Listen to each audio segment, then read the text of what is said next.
What's up? This is Tristan again. This is a follow-up to the first video that I made. If you watched it, I appreciate it, and if you did, you know that it was cut short because my phone overheated.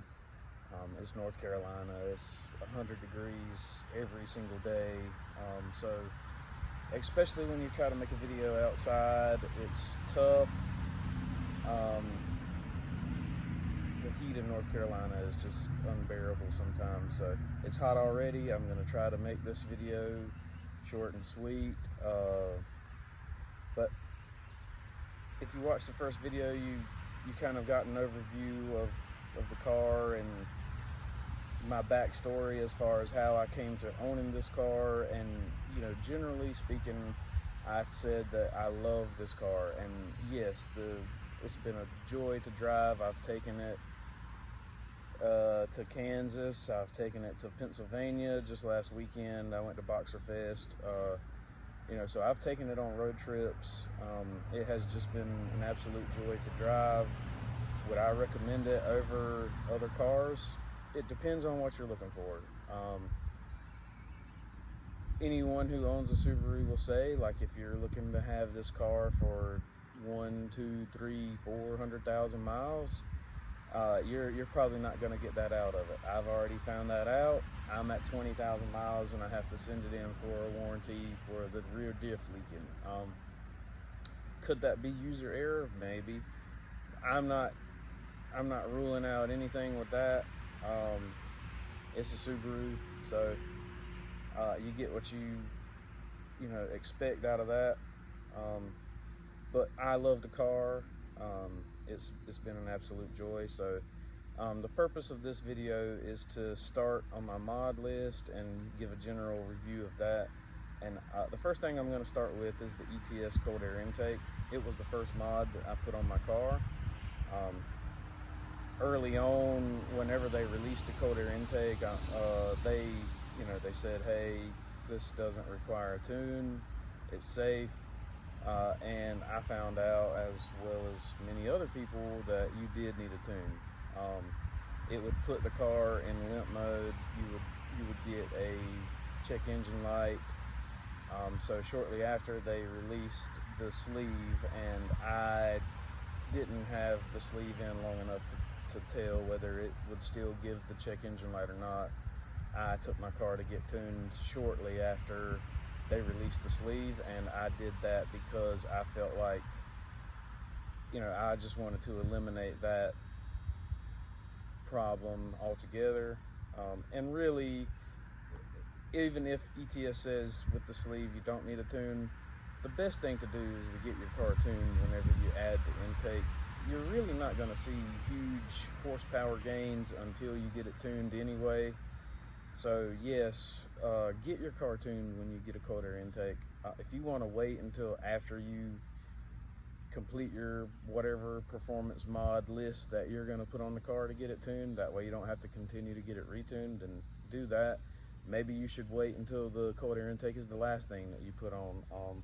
You could put exhaust and charge pipes and upgrade your intercooler. Well, once you get to the intercooler part, you need to start tuning then. But yeah, immediately when you put the cold air intake on, you notice an increase in responsiveness, throttle response. It's a little bit more snappy when it gets into your turbo range. So there's no doubt that you see an increase in performance whenever you add it. Still, get a tune, do your research, get a good tune. I would prefer to have my car on the dyno.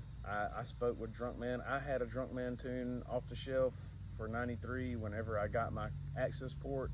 I just ordered it with it. I thought that it really opened my car up. It's a good tune. I have spoken with Anthony Berry in person at Boxer Fest, and I told him, I said, man, I wish I lived closer to you. I would have you to dyno tune my car, because right now I have my car tuned by National Speed in Wilmington, North Carolina, and it's a good tune. The performance of my car is nice. I have raced a couple of cars, and and let's just say that it's pretty good. So if I were to give any recommendations, if you want a good tune, an off-the-shelf tune, or a remote tune, Drunk Man, there's Clark Turner, there's a couple of others. Just do your research, find a good tuner, get your car tuned whenever you add any performance mods to a Subaru. I was a Honda guy, I said that in the first video. I've had Civics, I put cold air intakes on it and never had a tune on the cars, but for Subaru, for some reason, they don't take performance mods very well without tunes. So get yourself a good tuner, get it tuned, you'll enjoy it, and you'll thank yourself for doing it. Other than that, I have no experience with the other cold air intakes. This is not me trying to convince anyone to go with ETS over any of the other ones. I'm sure that there's not going to be a huge difference between any cold air intake that you go with. They're all good. Me personally, I'm going with ETS for all of my performance upgrades. For right now, I'm not opposed to any of the other ones. That's just the direction I went at first, and I'm going to continue to go with that for right now. The next performance mod that I made was the Invidia R400 exhaust. I will make another video with that. And then I will go on to the Aeroflow Dynamics wing. I'm sure that video will draw a lot of attention. Let's just say my experience with Aeroflow has been up and down. I have no problem with Aeroflow. I have spoken with Kevin Garcia. He reached out to me after I tried to install my bases, the revised bases. He's been cooperative with me, and I've communicated with him. I don't have a problem with Aeroflow, but I would just proceed with caution whenever you add things to your car that didn't come from the factory as far as appearance. I kind of regret putting the wing on the car. I wish I would have went a different direction, because now I have 6 holes in my trunk, and if I were to decide to take the wing off, I got to do something with the holes. And so if you're going to add something to your car like that, just know that it's either permanent or you're going to end up spending more money if you decide to take it off. So I kind of went off on a couple of different avenues with this video, but just to bring it back, ETS Cold Air Intake, I have it on my car. I've had it for 14,000 miles. After the tune, I have had no problems whatsoever, no check engine lights. It does add performance to your car, and after you get your tune, there's going to be a lot more performance. These cars are very responsive to tunes, and they add a lot of horsepower just from the factory. Anyway, thanks for watching. Please come back for more, because I will have more videos. And once again, I'm not sponsored by anyone. My opinion is my opinion. I am not trying to convince anyone to go any direction with mods on their car.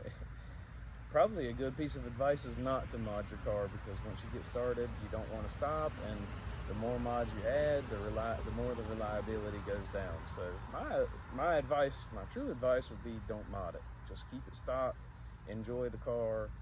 If you're trying to build a race car, you could probably go different directions and have a more reliable car. But I love this Subaru, so that's the direction I went. It's unique to me, and that's what I like. Anyway, it's hot out here. Ollie's gassed. She's ready to go in the house. So tune in next time, and